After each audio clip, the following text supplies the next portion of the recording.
आज जो वर्कशीट हम करने वाले हैं वो वर्कशीट है वर्कशीट नंबर 33। सब्जेक्ट है साइंस, क्लास है 9th और वर्कशीट की डेट है सितंबर 18, 2020। आज की वर्कशीट का टॉपिक है graphical representation of acceleration and velocity और ये मोशन चैप्टर का ही एक टॉपिक है। हिंदी में इसका नाम हुआ गति और टॉपिक का नाम हुआ त्वरण और वेग का ग्राफीय प्रदर्शन। यहाँ पर फिर से ज्ञान ने अपनी जिज्ञासा दीदी से पूछा है, can we calculate the distance और डिस्प्लेसमेंट यूजिंग ए ग्राफ। क्या ग्राफ का प्रयोग करके हम विस्थापन और दूरी ज्ञात कर सकते हैं या नहीं। जिज्ञासा ने जो जवाब दिया वो जवाब हमारे सामने है। उसने बताया, ज्ञान, जिस तरह दूरी समय ग्राफ से हम वस्तु की चाल का परिकलन कर सकते हैं। हमने ये लास्ट वर्कशीट में देखा था कि हमने डिस्टेंस और टाइम का ग्राफ बनाना सीखा था और उससे हमने उस ऑब्जेक्ट की वेलोसिटी को भी निकाला था। उसी तरह से हम वेग समय ग्राफ के द्वारा दूरी विस्थापन भी ज्ञात कर सकते हैं। तो सबसे पहली चीज़ तो हम यहाँ पर देखेंगे वेलोसिटी टाइम ग्राफ। वेग समय ग्राफ वस्तु के त्वरण को दर्शाता है। यहाँ पर जो ग्राफ बनेगा, जिज्ञासा ने बताया है कि वेलोसिटी टाइम ग्राफ से हम ऑब्जेक्ट का त्वरण को इंग्लिश में बोलते हैं एक्सेलरेशन, तो हम ऑब्जेक्ट के एक्सेलरेशन को वेलोसिटी टाइम ग्राफ से रिप्रेजेंट कर सकते हैं। और ये भी बताया कि उस ग्राफ से हम वस्तु के द्वारा तय की गई दूरी भी निकाल सकते हैं। यहाँ पर मैं एक बात आपको याद दिला देता हूँ, हम यहाँ पर जितनी भी तरह के ग्राफ बना रहे हैं या जितनी भी तरह के क्वेश्चंस हम यहाँ पर अटेम्प्ट कर रहे हैं वो सारे के सारे मोशन स्ट्रेट लाइन मोशन हैं। स्ट्रेट लाइन मोशन को हिंदी में बोलते हैं सरल रेखीय गति। सरल रेखीय गति का मतलब है मोशन एक ही लाइन में होगा। और दूसरी बात इसके साथ है, हमारा मोशन एक ही डायरेक्शन में होता है।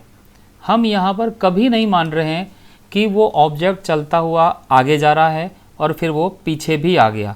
तो इसलिए हमें यहाँ ध्यान रखना है, हमारे इन सभी क्वेश्चन में, सभी ग्राफ में स्ट्रेट लाइन मोशन है और वो एक ही डायरेक्शन में चलते हैं। इसी कारण से स्पीड और वेलोसिटी ये दो टर्म हम एक साथ एक ही तरह से इस्तेमाल करते हैं। स्पीड को हिंदी में बोलेंगे चाल और वेलोसिटी को बोलेंगे वेग। तो ये दोनों टर्म हमारे लिए एक ही हैं। इसी तरह से दो वर्ड और हैं, एक वर्ड है दूरी और दूसरा वर्ड है विस्थापन। जब भी हम इस तरह का मोशन मानते हैं, जब ऑब्जेक्ट एक लाइन में ही चल रहा हो और एक ही दिशा में चल रहा हो, तो उस समय डिस्टेंस और डिस्प्लेसमेंट भी एक ही चीज़ को रिप्रेजेंट करते हैं। इनमें कोई भी फ़र्क नहीं होता है। इसलिए जहाँ जहाँ यहाँ पर दूरी लिखा हुआ है तो वहाँ पर डिस्प्लेसमेंट भी लिखा जा सकता है। जहाँ पर स्पीड लिखी हुई है वहाँ वेलोसिटी भी लिखी जा सकती है। अगर ये मोशन स्ट्रेट लाइन मोशन से कुछ अलग हुआ तब ये सारी चीज़ें भी अलग अलग हो जाएंगी। अब इन चारों ग्राफ को हम अलग अलग करके समझते हैं और हम ये देखेंगे कि इन चार ग्राफ से हम बाकी की चीज़ें किस तरह से कैलकुलेट कर सकते हैं। सबसे पहले हम आते हैं ग्राफ नंबर 1 पर। जो ग्राफ बना हुआ है ये टाइम और वाई एक्सेस पर लिया हुआ है वेलोसिटी। हिंदी में हम कह सकते हैं हॉरिजॉन्टल एक्सेस पर समय और वर्टिकल एक्सेस पर वेग। जो एक्सेस ज़मीन के पैरेलल है उसको हम बोल रहे हैं क्षैतिज एक्सेस, इंग्लिश में इसका नाम है हॉरिजॉन्टल। और जो एक्सेस खड़ा है उसका नाम इंग्लिश में है वर्टिकल और हिंदी में इसे हम बोलते हैं ऊर्ध्वाधर। इस ग्राफ को समझने के लिए हम इसमें दी गई टाइम और वेलोसिटी की वैल्यूज़ को अलग अलग नोट कर लेते हैं। आपको याद होगा पिछले वर्कशीट में भी हमें ग्राफ बनाने के लिए इन दो चीज़ों को अलग अलग लिखना पड़ा था। तो टाइम यहाँ पर है 1 second, 2 second, 3 second, 4 second, 5 second and 6 second. हम ये 6 वैल्यूज़ को एक जगह लिख लेते हैं। अब हम इन सभी टाइम के साथ साथ जो वेग यानी कि वेलोसिटी की वैल्यू है उन्हें भी लिख लेते हैं। जीरो टाइम पर जो वैल्यू है वो है 10 मीटर पर सेकेंड। तो 0 के सामने वेलोसिटी की वैल्यू आई 10 मीटर पर सेकेंड। 1 सेकेंड पर वैल्यू के लिए हम ऊपर देखते हैं तो पॉइंट ए हमें मिलता है और ये वैल्यू भी है 10 मीटर पर सेकेंड। सेकेंड नंबर पे देखते हैं 2 सेकेंड पर वैल्यू है वो भी 10 मीटर पर सेकेंड। और इस तरह से हम देखते हैं इस ग्राफ का हर पॉइंट एक ही वेलोसिटी को रिप्रेजेंट कर रहा है, वो है 10 मीटर पर सेकेंड।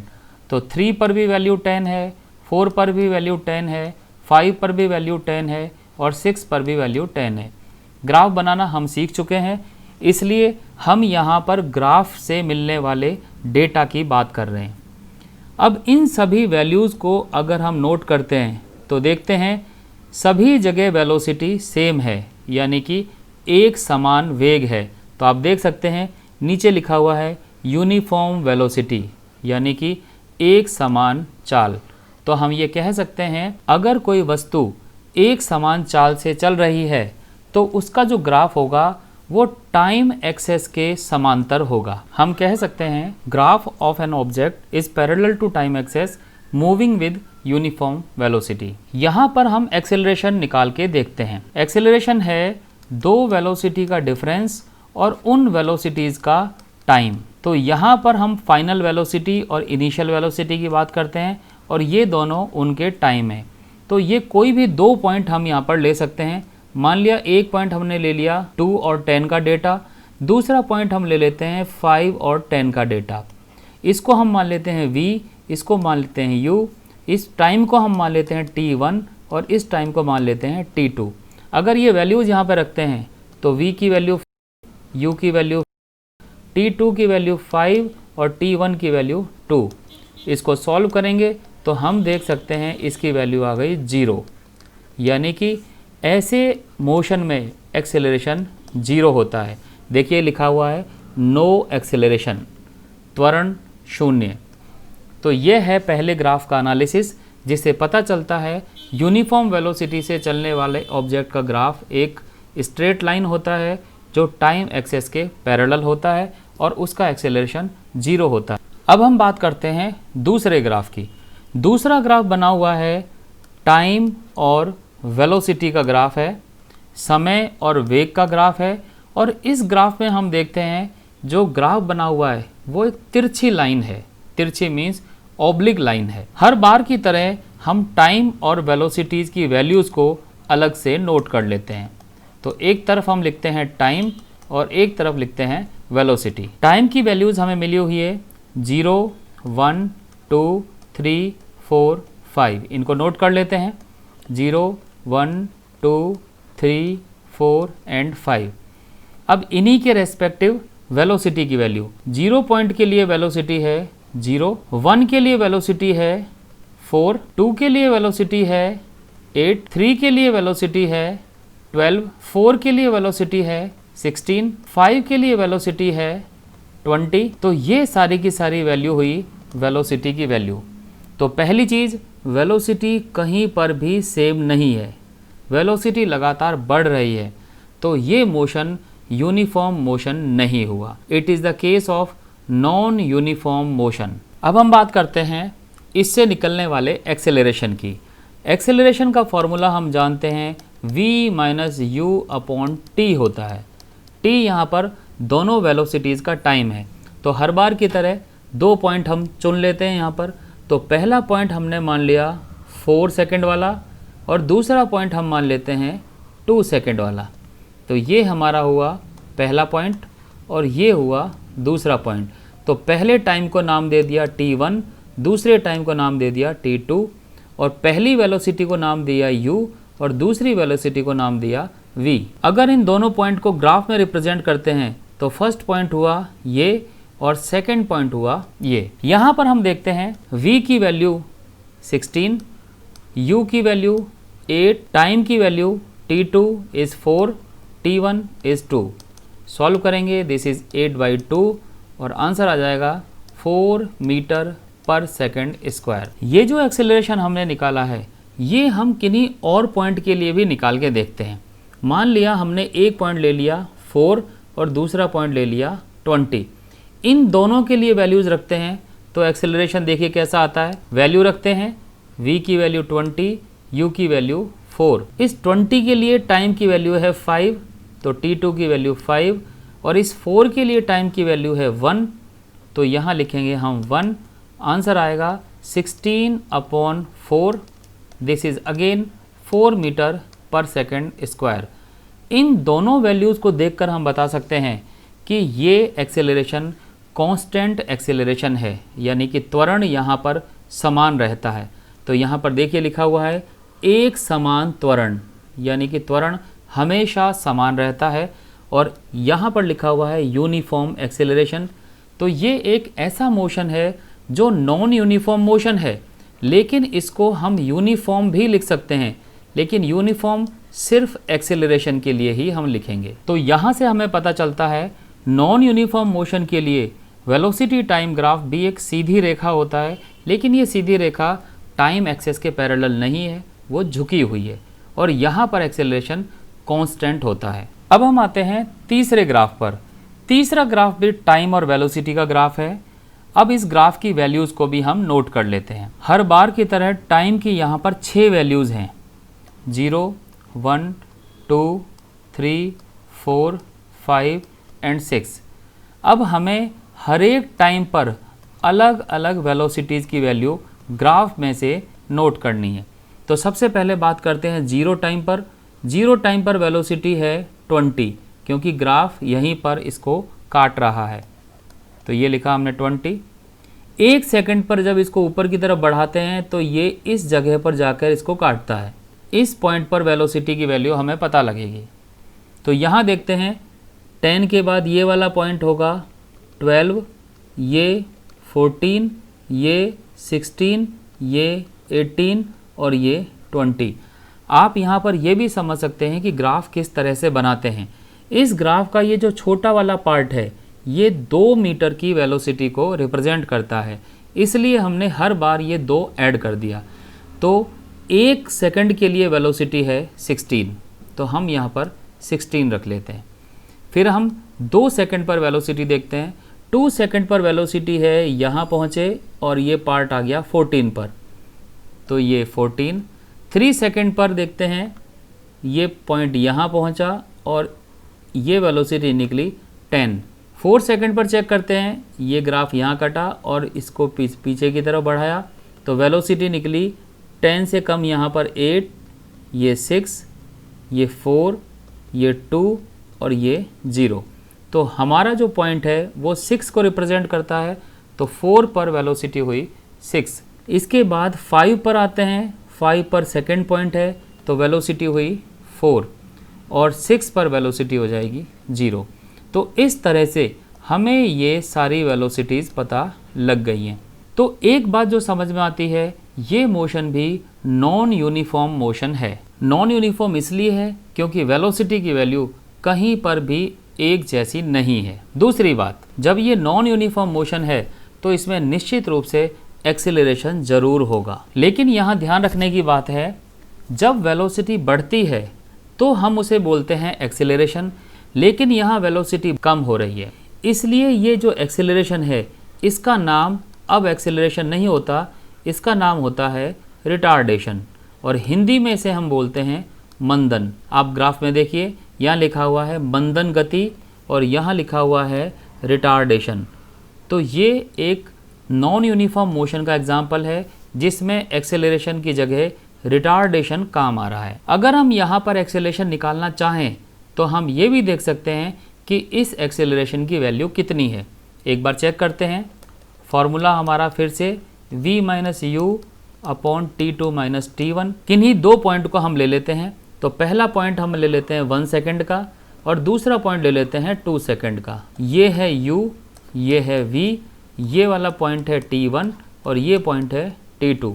तो वैल्यू रखते हैं, दिस इज़ 14 माइनस 16, ये v और u की वैल्यू, टाइम की वैल्यू 2 माइनस 1 और आंसर आ गया -2 upon 1 is equal to -2 metre पर सेकंड स्क्वायर।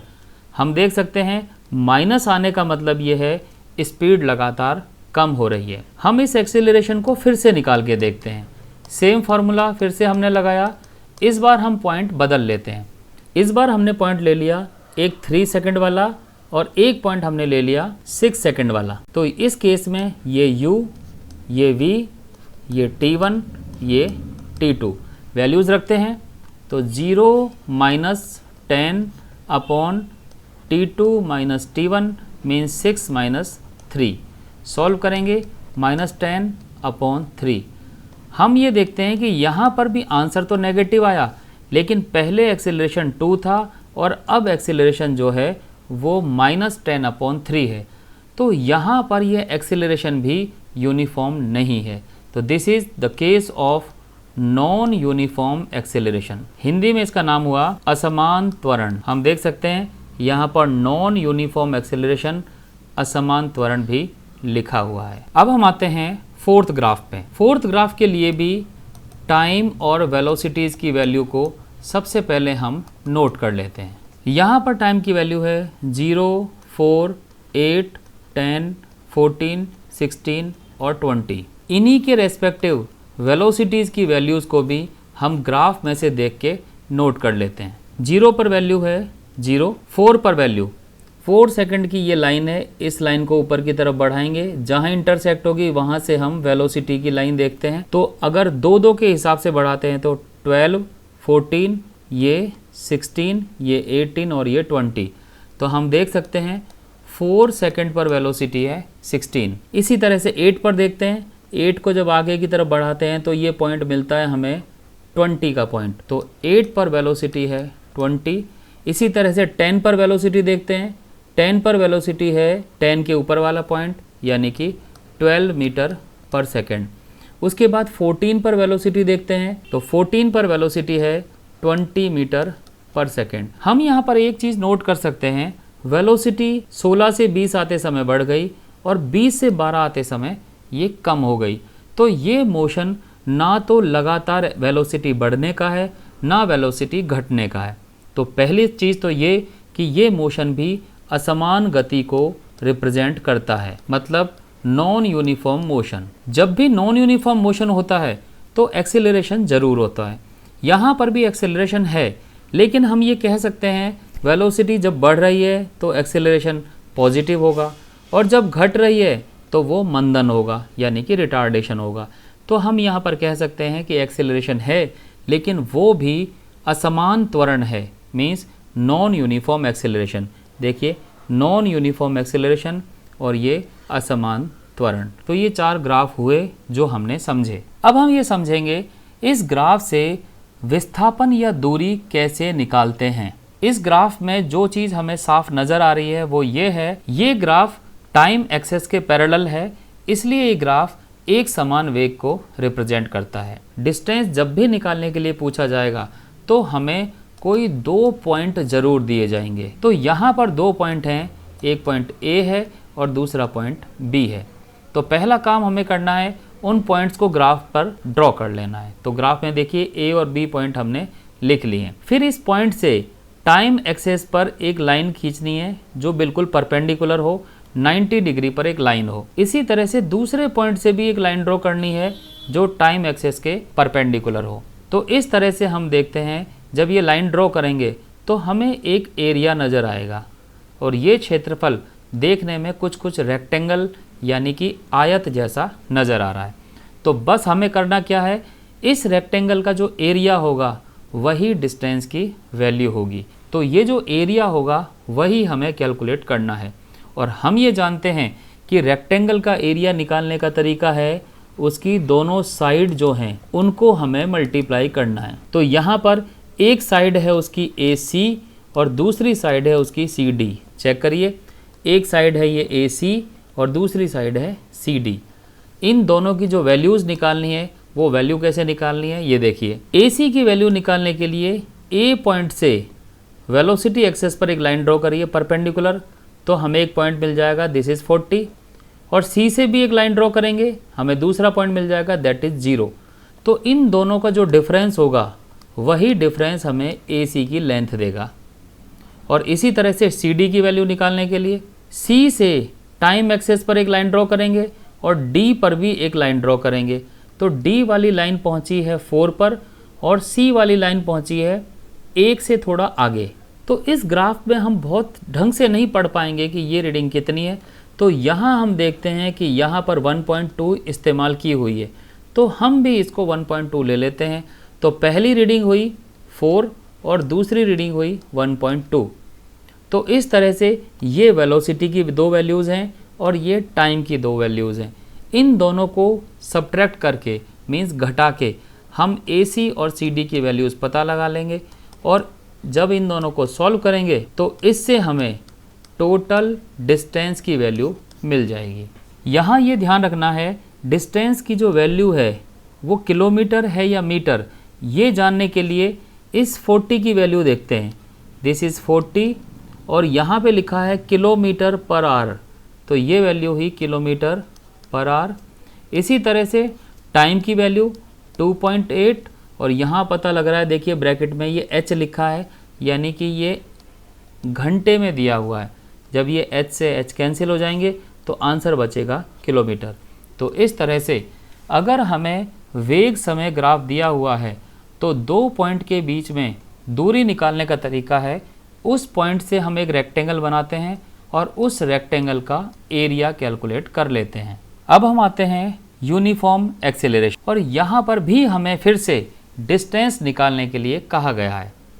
तरीका सेम है, डिस्टेंस निकालने के लिए आपको हमेशा दो पॉइंट्स दिए जाएंगे। उन दो पॉइंट से हम फिर एक लाइन ड्रॉ करेंगे और उस लाइन का एरिया ही डिस्टेंस की वैल्यू देगा।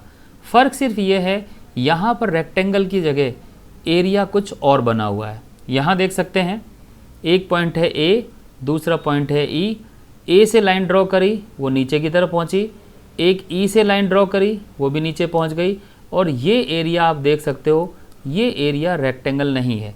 तो टोटल एरिया जो दे रखा है वह है ABCDE। चेक करिए, ये A से लेकर B से लेकर C से लेकर D से E और E से A। तो देख सकते हैं यहाँ पर जो एरिया है वो कुछ अलग फिगर है। दिस इज़ ट्रेपेजियम, हिंदी में से बोलते हैं समलंब चतुर्भुज। यहाँ पर इसका एक पार्ट है रेक्टेंगल और दूसरा पार्ट है ट्राइंगल, यानी एक पार्ट है आयत और दूसरा पार्ट है इसका त्रिभुज। और अगर हम आयत और त्रिभुज का एरिया निकालना जानते हैं तो हम ये निकाल सकते हैं। तो पहले इन्होंने रेक्टेंगल का एरिया निकाला है लेंथ इंटू ब्रेथ करके, और फिर ट्राइंगल का एरिया दिया हुआ है half into base into height, यानी 1/2 इंटू आधार गुणा ऊंचाई। ध्यान ये रखना है कि यहाँ पर जो भी क्षेत्रफल निकलेगा, क्षेत्रफल मीन्स एरिया, जो एरिया निकलेगा वही एरिया दूरी की वैल्यू देगा। अब हम आते हैं चेक योरसेल्फ, स्वयं को जांचिए। पहला question, if velocity time graph of an object is a straight line parallel to x axis, what will be its acceleration. Question में लिखा है अगर वेग समय ग्राफ एक्स एक्सेस के समांतर एक सीधी रेखा हो तो त्वरण क्या होगा। अगर ग्राफ इस एक्स एक्सेस के पैरेलल था तो हम कहते थे ये ग्राफ यूनिफॉर्म मोशन का ग्राफ है, और यूनिफॉर्म मोशन का मतलब है एक समान वेग। अगर वेग समान होगा तो उसमें परिवर्तन नहीं होगा, मीन्स नो चेंज, और जब चेंज नहीं होगा तो उसका एक्सेलरेशन जो होगा वो 0 होगा। तो पहले क्वेश्चन का आंसर हुआ 0। सेकंड क्वेश्चन है, एक ग्राफ दिया हुआ है, इसमें वस्तु द्वारा 2 सेकंड से 3 सेकंड में जो दूरी तय की गई है वो दूरी पता लगानी है। तो हम जानते हैं दूरी पता लगाने के लिए हमें 2 पॉइंट चाहिए, तो 2 पॉइंट हमें मिल गए। पहला 2 सेकंड का पॉइंट जो कि ये है, दूसरा 3 सेकंड का पॉइंट जो कि ये है। अब इस पॉइंट से हम इस एरिया को निकालते हैं, टाइम एक्सेस को हम इस तरह से मिला देंगे और हमें ये एरिया मिल जाएगा। अब ये जो एरिया हमें मिला, हिंदी में जिसे बोलते हैं क्षेत्रफल, इस एरिया को जो कैलकुलेट करेंगे वही दूरी होगी।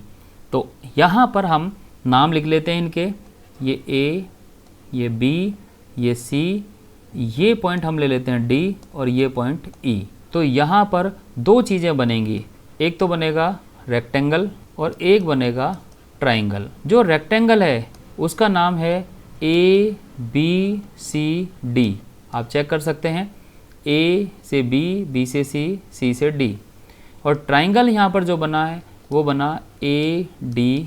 ई। अब इसका फॉर्मूला देखते हैं आगे। रेक्टेंगल के लिए फॉर्मूला होगा इसकी लंबाई इंटू इसकी चौड़ाई। तो ए बी इसकी लंबाई है और बी सी इसकी चौड़ाई है।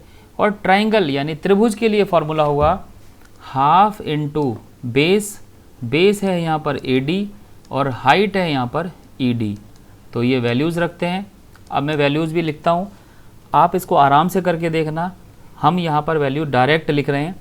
ए पॉइंट है 8, बी पॉइंट है 0, ए बी की वैल्यू हुई 8 माइनस 0, बी की वैल्यू है 2, सी की वैल्यू 3, तो इसकी वैल्यू हुई 3 माइनस 2। ए डी की वैल्यू चेक करते हैं। ए की वैल्यू है 2, डी की वैल्यू है 3, तो इसकी वैल्यू भी 3 माइनस 2 हुई। ई डी की वैल्यू, ई की वैल्यू देखते हैं यहाँ पर 12 और डी की वैल्यू है 8, तो ये हो जाएगा 12 माइनस 8। सॉल्व करेंगे तो ये आएगा 8 प्लस 2 दैट इज 10 मीटर में। थर्ड क्वेश्चन है which physical quantity is represented by slope of velocity time graph. Distance time का जो ग्राफ था उसका स्लोप था डिस्टेंस अपॉन टाइम और वहाँ से हमने निकाली थी वेलोसिटी।